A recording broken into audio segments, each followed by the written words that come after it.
நீதிக்காரகன், தொழில்காரகன், கர்மக்காரகன். நம்ம செய்யக்கூடிய நல்லதுக்கும் கெட்டதுக்கும் எல்லாமே தகுந்த பதிலடி கொடுக்கக்கூடிய, வாழ்க்கையின் எப்பேற்பட்ட சூழலையுமே சமாளிக்கிறதுக்கான அனுபவத்தை தரக்கூடிய சனி பகவானை ராசி அதிபதியாக கொண்ட மகர ராசி அன்பு சொந்தங்களுக்கு வணக்கங்க. இந்த பதிவு அப்படிங்கிறது என்னடா வாழ்க்கை இது, பேசாம எங்கேயாச்சும் போயிடலாம், இல்ல வாழ்க்கைய முடிச்சுக்கலாம், இப்படி வாழ்க்கையை வெறுத்து போய் இருக்கக்கூடிய மகரத்திற்கு ஒரு மாற்றம் தரக்கூடிய வீடியோ பதிவா கட்டாயம் இந்த பதிவு இருக்குங்க. ஏன் சொல்றேன்னா, இந்த ஆனி மாதம் அப்படிங்கிறது மகர ராசிக்காரர்களுக்கு எப்படிப்பட்ட மாதமாய் இருக்க போகுது. அதாவது சூரிய பகவான் மிதுன ராசியில பயிற்சியாகக்கூடிய மாதம் தான் இந்த ஆனி மாதம். இப்ப நீங்க தலைப்பை பார்த்திருப்பீங்க, 10 குட் நியூஸோட தான் இந்த வீடியோ பதிவு உங்களுக்கு தொடங்குது. மகரத்திற்கு அப்படி என்ன ஒரு 10 விஷயம் நல்லது நடக்க போகுது அப்படின்னா, காசு பணம் துட்டு மணின்னு சொல்லக்கூடிய அளவுக்கு மகர ராசிக்காரர்களுக்கு பணம் கொட்டுங்க. ஆனா பேச்சுக்கள்ல மட்டும் ஆபத்து நிச்சயம். பேசுறப்ப கவனம் தேவை. எந்த இடங்கள்ல கவனமா இருக்கணும், யார்கிட்ட கவனமா இருக்கணும், எதனால கவனமா இருக்கணும், இது எல்லாத்தையும் இப்ப தெளிவா பார்க்கலாம். பொதுவா மகர ராசிக்காரங்க உண்மைய பட்டு படார்னு பேசி அப்படியே வெட்டு ஒண்ணு துண்டு ரெண்டுன்னு பேசக்கூடியவங்க. ஒளிவு மறைவு தெரியாது, சூதுவாது தெரியாது. எல்லாருக்கும் மகர ராசிக்காரங்க ஏமாளின்னு அசால்ட்டா சொல்லிட்டு போலாம். பேசுறது மட்டும்தாங்க டம்மி பாவான்னு சொல்லக்கூடிய அளவுக்கு உண்மையை பேசுறதுனால எல்லாருமே இவங்களை ஈஸியா ஏமாத்தக்கூடிய அமைப்புல தான் மகரம் சுத்திக்கிட்டு இருக்கு. சோ உங்களை பொறுத்த வரைக்கும் ஆனி மாதம் அப்படி யாரும் உங்களை ஏமாத்த முடியாது. அதுக்கு நம்ம என்ன பண்ணணும், பேச்சுல கவனம் தேவை. அதை பின்னாடி சொல்றேன். உத்திராட நட்சத்திரம், திருவோண நட்சத்திரம், அவிட்ட நட்சத்திரம், 3 நட்சத்திரம் அடங்கியது மகர ராசிக்காரர்களே. உங்களை பொறுத்த வரைக்கும் உங்களுடைய அதிபதி சனி பகவான் உங்க ராசிக்கு 2ஆம் இடத்துல அவர் இருக்காருங்க. 7.5 சனி, பாத சனி இப்ப நடந்துட்டு இருக்கு இல்லையா. இப்போ ராகுவோட சேர்த்து சனி பகவான், தம்பி கொஞ்சம் பேச்சுல கவனமா இரு, ஒரு சில விஷயங்களை உனக்கு நல்லது பண்றேன், ஆனா உன்னுடைய வாயை என்னால கட்டுப்படுத்த முடியலன்னு சொல்றாருங்க. சோ இந்த இடத்துல கொஞ்சம் சூதானமா இருந்துக்கோங்க. பட் பண வரவுங்கிறது தாராளமா இருக்கும். இந்த மாதத்துல சனியால குடும்பத்துல சின்ன சின்ன தொந்தரவுகள் ஏற்படுமே தவிர்த்து பண வரவுக்கு பஞ்சமே வைக்க மாட்டாருங்க. நான் அப்போ அங்க செலவுக்கு காசு கொடுத்தேன்னு சொல்லி திட்டிக்கிட்டே இருப்பாங்க இல்லையா, அந்த மாதிரி இந்த வருட கிரகங்கள்னு சொல்லக்கூடிய குரு, சனி, ராகு, கேது இவங்க எல்லாருமே அந்த அளவுக்கு ஏற்றத்துல இல்ல. ஆனா உங்க சனி பகவான் என்ன பண்றாரு, நம்ம அப்பா மாதிரி நம்ம என்னதான் தப்பு பண்ணாலும் நம்மளை கொஞ்சம் பாதுகாத்து நிக்கிறாரு. மற்ற 8 கிரகங்கள் நமக்கு சாதகமா இல்லைனாலும் இவர் கொஞ்சம் உங்களை தூக்கி பிடிக்கிறாருங்க. சோ மாத கிரகங்கள்னு சொல்லக்கூடிய சூரியன், செவ்வாய், புதன், சுக்கிரன் இவங்க எல்லாருமே இந்த மாதிரி உங்களுக்கு கொஞ்சம் சாதகமான பலன்களை கொடுக்கறாங்க. ஆரோக்கியத்தை பொறுத்த வரைக்கும் நல்லா இருக்கும். மகர ராசிக்கு 8ஆம் இடத்துல செவ்வாயும் கேதுவுடன் சேர்ந்திருக்காருங்க. இவங்க 2 பேருமே ரொம்ப வலிமையான கிரகங்கள். அவ்வளவு சீக்கிரம் பாத்தீங்கன்னாக்கா நல்லது பண்ண மாட்டாங்க. சோ அதனால சின்ன சின்ன தொந்தரவை கொடுப்பாங்க. குழந்தை மாதிரி உங்ககிட்ட விளையாடுவாங்க. தாயுடைய உடல் ஆரோக்கியத்துல கவனம் வச்சுக்கோங்க. படிப்படியா குழந்தைகள் உங்களை விட்டு பிரிந்து வெளியூருக்கு படிக்க போறதுக்கான வாய்ப்பை கொடுப்பாருங்க. ஆனா படிக்கிறதுக்கு தான் போறாங்க, நீங்க பயப்படுற மாதிரி எதுவுமே கிடையாது. அதே போல சூரியன் உங்க ராசிக்கு 6ஆம் இடத்துல இருக்காரு. புதிய வேலை கிடைக்கும். அரசாங்கம் சார்ந்த தொழிலாக இருந்துச்சுன்னா நிச்சயமா வேலை கிடைக்கும், முயற்சி பண்ணுங்க. அதே போல கடன் கிடைக்கும். புதிய கடன் வாங்கக்கூடிய வாய்ப்புகள் உண்டாகும். 6, 8ஆம் அதிபதி சேர்ந்திருக்கிறதுனால சட்டம், வம்பு, வழக்கு இது தொடர்பான பிரச்சனைகள், ஆரோக்கியம் சார்ந்த பிரச்சனைகள் இதெல்லாம் வரதுக்கு வாய்ப்பு இருக்கு. ஆனா குருவுடைய பார்வை உங்களுக்கு பெருமளவுல பாதிப்பு ஏற்படாம பாதுகாக்குங்க. 8ஆம் இடத்துல செவ்வாய், கேது இருக்கிறதுனால ஆரோக்கியத்துல இவங்க கை வைக்கிறாங்க. இருந்தாலும் ஏற்றம் உண்டு. குழந்தைகளால வரக்கூடிய சின்ன சின்ன பிரச்சனைகள் மறையக்கூடிய வாய்ப்பு இருக்கு. குழந்தைகள் மூலமாக செலவுகள் வரும், அது பார்த்து சமாளிச்சுக்கலாம். இருந்தாலும் திரும்பவும் சொல்றேங்க, சுக்கிரன் இருக்காரு, குரு இருக்காரு, உங்களுக்கு பெரிய ஏற்றம் உண்டாகும். குழந்தைகளால பெருமைகள் உண்டாகும். புகழ், பதவி, உயர்வு, பொறுப்பு, அந்தஸ்துன்னு எல்லாமே கிடைக்கும். முயற்சிகள் வெற்றியை கொடுக்குங்க. குழந்தை பாக்கியத்துக்காக ஏங்கிட்டு இருக்கவங்களுக்கு அந்த யோகம் இப்ப கிடைக்கும். அதே போல ஏதாவது ஒரு உடல் ஆரோக்கிய தேவைக்காக சிகிச்சை எடுத்துட்டு இருக்கீங்க அப்படின்னா அதுல ஏற்றம் உண்டாகும். முயற்சிகள் அனைத்திலுமே வெற்றி பெறக்கூடிய வாய்ப்பு இருக்கு. இதுல 100க்கு 95% சாதகமா இருக்கு. அந்த 5% கொஞ்சம் கவனமா இருங்கன்னு சொன்னேன் இல்லையா, அந்த கவனமா இருக்கக்கூடிய இடங்களும் உங்களுக்கு சாதகமா இருக்கு. தினமும் ஏதாவது ஒரு கோயிலுக்கு போயிட்டு வாங்க. அப்படி முடியாத பட்சத்துல மகரம் சனிக்கிழமைகள்ல அருகில் இருக்கக்கூடிய ஏதாவது ஒரு நவ கிரகங்கள் இருக்கக்கூடிய கோயிலுக்கு போயிட்டு பச்சரிசி பச்சரிசி நெல்லை வந்து தானமா கொடுக்கறது நல்லதுங்க. அதை நீங்க கோயிலுக்கு கொடுத்தாலும் சரி, இல்ல வரக்கூடிய ஏழை எளிய மக்களுக்கு யாராவது பார்த்து நீங்க தானம் கொடுத்தாலும் சரி, சிறப்புங்க. ஆனா மகர ராசி எல்லா விஷயத்திலயுமே கொஞ்சம் கூடுதல் கவனம் எடுத்துக்கணும். எந்த வேலையா இருந்தாலும் சரி அலைச்சல் இருக்கக்கூடாது. ஒரு வேளை நீங்க வந்து ஒரு முதலாளி கீழே வேலை செய்றீங்க, இல்ல வந்து தனியார் துறையோ அரசாங்கத்துறையோ மேல் அதிகாரிகளுக்கு கீழே வேலை பார்க்குறீங்க அப்படின்னா யாரையுமே பகச்சிக்காதீங்க. அதே போல பணம் சம்பந்தப்பட்ட விஷயத்துல ரொம்ப கவனமா இருக்கணும். கொடுக்கல் வாங்கல்ல கராரா இருந்துக்கோங்க. ஆரோக்கியத்துல கவனம் வச்சுக்கோங்க. எந்த இடத்துலயுமே முன்கோபத்தை வச்சிடாதீங்க. அனாவசியமா பேசுறதுமே குறைச்சுக்கோங்க. இதோட வாரந்தோறும் வெள்ளிக்கிழமைகள்ல வாராகி அம்மனை வழிபாடு செய்யுங்க. வந்த கஷ்டம் வரக்கூடிய கஷ்டம் எல்லாத்தையுமே அந்த அம்மன் விலக்கி வைப்பாங்க. இதுல உத்தியோக பணிகள்ல இருக்கவங்க பயணங்கள் போக வாய்ப்பு இருக்கு. அதே போல வண்டி வாகனத்துல செல்லும் போது கவனம் தேவை. வேலை செய்யக்கூடிய இடங்கள்ல உங்களுக்கு இருந்து வந்த மன வருத்தங்கள் நீங்கும். தொழில் வியாபாரத்தில் இருக்கவங்களுக்கு வாடிக்கையாளர்கள் கிட்ட நிதானமாக பேசி அனுசரிச்சு நடந்துக்கோங்க.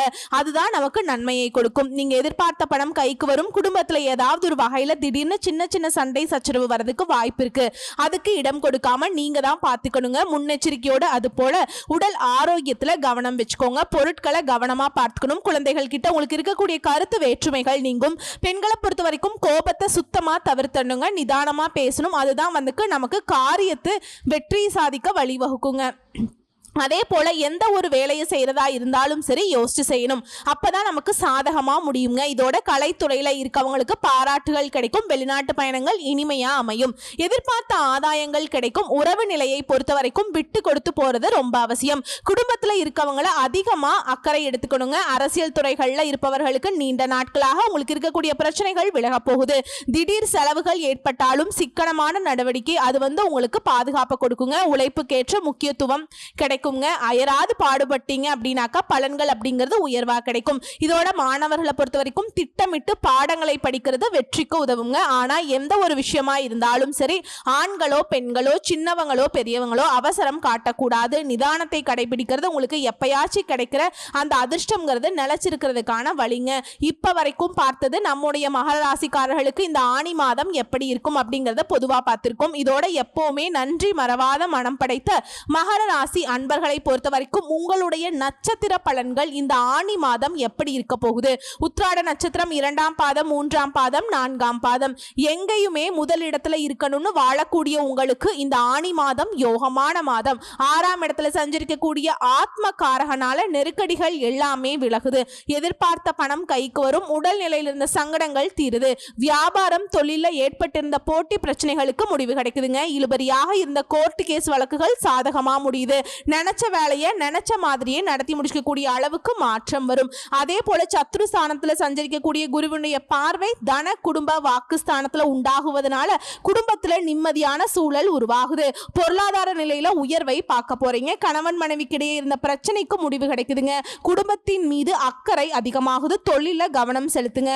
பணியாளர்களை பொறுத்த வரைக்கும் அதாவது தனியார் துறையோ அரசாங்கத்துறையோ ஆண்களோ பெண்களோ ஒருத்தர் கீழே கூலி வேலை செய்தாலும் சரி உங்களுக்கு இருக்கக்கூடிய நெருக்கடிகள் விலக ஆரம்பிக்கும். கோர்ட் கேஸ் வழக்குகள் சாதகமாக முடியும். எதிர்பார்த்த மாற்றம் கிடைக்கும். மேலதிகாரிகள் கிட்ட ஆதரவு கிடைக்குங்க. மாணவர்களை பொறுத்த வரைக்கும் படிப்புல அக்கறை கூடுது. பெண்களுக்கு குடும்பத்தில் இருந்த சங்கடங்கள் விலகுது. சிலருக்கு சொத்து சேரும். பொன் பொருள் சேரும். நவீன சாதனங்களை வாங்குவீங்க. உடல் நிலையில கவனமா இருக்கிறது ரொம்ப அவசியம். சோ உங்களை பொறுத்த வரைக்கும் அதிர்ஷ்டம் தரக்கூடிய நாட்கள் ஜூன் மாதம்னு எடுத்துக்கிட்டோம்னா 29, ஜூலை 1, 8, 10 இந்த நாட்களை உங்களுடைய சுப காரியங்களோட தொடக்கத்துக்கு பயன்படுத்திக்கோங்க. ரொம்ப நல்லதுங்க. இதோட நீங்க செய்ய வேண்டிய பரிகாரம் மற்றும் வழிபாடு அணு தினமும் அங்காள பரமேஸ்வரியை வழிபாடு செய்ய நன்மைகள் உண்டாகும். அடுத்து திருவோண நட்சத்திரங்க. எங்கேயும் சரி எதிலையும் சரி தெளிவாக முடிவெடுக்கும் ஆற்றல் கொண்ட உங்களுக்கு ஆணி மாதம் நன்மைகளை மட்டுமே தரக்கூடிய மாதம். ஏன்னா தன குடும்ப வாக்குஸ்தானத்தை பொறுத்த வரைக்கும் சனி ராகு சஞ்சாரம் இருக்குங்க. ஞானக்காரகனுடைய பார்வையுமே அங்கேயே இருக்கிறதுனால தலைக்கு வந்தது தலைபாகையோட போச்சுப்பா அப்படிங்கிற அளவுக்கு சங்கடங்கள் விலகும். உங்களுடைய நிலையில முன்னேற்றம் ஏற்படும். சிலருக்கு புதுசா இடம் வீடு வாங்கக்கூடிய வகையில செலவுகள் வருங்க. தொழில கூடுதல் அக்கறை எடுத்துப்பீங்க. சிலர் தொழிலை விரிவு செய்வீங்க. பணியாளர்களை பொறுத்த வரைக்கும் ஒத்துழைப்பு அதிகமாகும். புதிய தொழில் தொடங்கக்கூடிய முயற்சிகள் வெற்றியை கொடுக்கும். வேலை தேடுறவங்களுக்கு நல்ல தகவல் வரும். நல்ல வேலை அமையும். வெளிநாட்டு முயற்சிகள் சாதகமாக முடியும். அதே போல ஆத்மகாரகன் சூரியன் 6ஆம் இடத்துல சஞ்சரிக்கிறதுனால சங்கடங்கள்ல இருந்து உங்களுக்கு நன்மைகள் உண்டாகும். இந்த காலகட்டத்தை பொறுத்த வரைக்கும் நன்மைகள் தாங்க அதிகமா இருக்கும். வம்பு வழக்கு கோர்ட்டு கேஸ் பிரச்சனைகளுக்கு முடிவு வரும். எதிரிகள் தொல்லைகள் விலகுது. அஷ்டமஸ்தானத்துல செவ்வாயும் கேதுவும் சஞ்சாரம் செய்யறதுனால உடல் நிலையில சங்கடங்களை ஏற்படுத்திக்கிட்டே இருப்பாங்க. மருத்துவ செலவை அதிகரிச்சுக்கிட்டே இருப்பாங்க. சிலர் அவமானத்தை சந்திக்கிறதுக்கு கூட வாய்ப்பு இருக்கு. வண்டி வாகனத்தை இயக்கிறப்ப இயந்திர பணிகள்ல இருக்கிறப்ப கவனமா செயல்படணும். சிலருக்கு ஒவ்வாமை தொற்று இது போன்ற விஷயங்கள் ஏற்படுறதுக்கு வாய்ப்பு இருக்குங்க. குடும்பத்துல இருக்கவங்களை அனுசரிச்சு நடந்துக்கோங்க. வீண் வாக்குவாதங்களை தவிர்க்கிறது நன்மையை கொடுக்கும். திட்டமிட்டு செயல்பட்டீங்க அப்படின்னாக்க எதிர்பார்ப்புகள் பூர்த்தியாகும். இந்த கேதுவும் செவ்வாயும் ரொம்ப பாதிப்பு கொடுக்கறாங்க போல இருக்கே, அப்ப எனக்கு நல்லது நடக்காதான்னு பயப்பட வேண்டாங்க. கொஞ்சம் கவனமா விழிப்புணர்வோட திட்டமிட்டு செயல்பட்டா போதும். ஏன்னா குருவும் சுக்கிரனும் உங்களுக்கு சாதகமா நிக்கிறாங்க. பெண்களை பொறுத்த வரைக்கும் உங்களுக்கு இருக்கக்கூடிய தொல்லைகள் விலகுது. குடும்பத்துல நிம்மதி உண்டாகுது. பணப்புழக்கம் அதிகமாகுதுங்க. உங்களுக்கு அதிர்ஷ்டம் தரக்கூடிய நாட்கள் ஜூன் 29, ஜூலை 2, 8, 11 இந்த நாட்களை உங்களுடைய சுப காரியங்களோட தொடக்கத்துக்கு பயன்படுத்துங்க. சோ இதோட உங்களை பொறுத்த வரைக்கும் பரிகாரம் மற்றும் வழிபாடு அணு தினமும் பைரவர் வழிபாடு உடல்நிலையை சீராக்கும். அடுத்தது அவிட்ட நட்சத்திரம் 1ஆம் பாதம் 2ஆம் பாதம். எடுத்த வேலையை முடிக்கக்கூடிய திறமை கொண்ட உங்களுக்கு இந்த ஆணி மாதம் நிதானமாக செயல்படக்கூடிய மாதமா இருக்குங்க. ஏன்னா அஷ்டமஸ்தானத்துல கேது, தைரிய வீரிய ஸ்தானத்துல செவ்வாய். நீங்க எதிர்பாராத சங்கடங்களை நெருக்கடிகளை சந்திக்கக்கூடிய அளவுக்கு உடல்நிலையில பாதிப்பை உண்டாக்குறாங்க. கடன் தொல்லையை அதிகரிக்கிறாங்க. வீண் பிரச்சனையை கொண்டு வருவாங்க. கோர்ட்டு கேஸ் வழக்குகளை உண்டாக்குவாங்க. ஆனா ஆரம்பத்துல சஞ்சாரம் பண்ணக்கூடிய சூரியன் உங்களை பாதுகாக்கிறாருங்க. அரசு வேலைக்கு முயற்சி பண்ணா முயற்சிகள் உங்களுக்கு சாதகமாக முடியும். வியாபாரத்துல முன்னேற்றத்தை ஏற்படுத்துறாங்க. எதிர்ப்பு போட்டி இதெல்லாம் மாற்றம் வருதுங்க. பணியாளர்களுக்கு உங்களுக்கு ஏற்பட்டிருந்த பிரச்சனை பாதிப்பு கோர்ட்டு கேஸ் வழக்குகள் எல்லாமே இல்லாமல் போகும். ஒருத்தவங்க அப்படின்னா ஒருத்தவங்க எப்படிங்கிற அளவுக்கு ஒரு சீரான நிலையை தான் வாழ்க்கையில அனுபவிக்க போறீங்க. அதே போல சங்கடத்தோடு வாழ்ந்து வந்த நீங்க தலை நிமிர்ந்து நடைபோடக்கூடிய அளவுக்கு சூழல் சாதகமாக இருக்கும். இந்த இடத்துல புதன் சஞ்சாரம் சாதகமாக இருக்கிறதுனால புதுசா இடம் வீடு வாங்கக்கூடிய முயற்சிகள் வெற்றி பெறும். எதிர்பார்த்த பணம் வரும். இதோட நீங்க நினைச்சது சாதிக்கக்கூடிய அளவுக்கு வாய்ப்பு அமையும். குடும்பத்தில் இருந்த நெருக்கடிகள் விலகும். மாதம் முழுவதுமே சுக்கிரனும் சாதகமா சஞ்சரிக்கிறதுனால பொன் பொருள் சேரும். பண வரவு அதிகமாகும். செய்து வரக்கூடிய தொழில முன்னேற்றம் அடைவீங்க. வெளியூர் பயணம் ஆதாயத்தை கொடுக்கும். உறவுகளுடைய ஒத்துழைப்பால உங்க வேலையை முடிச்சுப்பீங்க.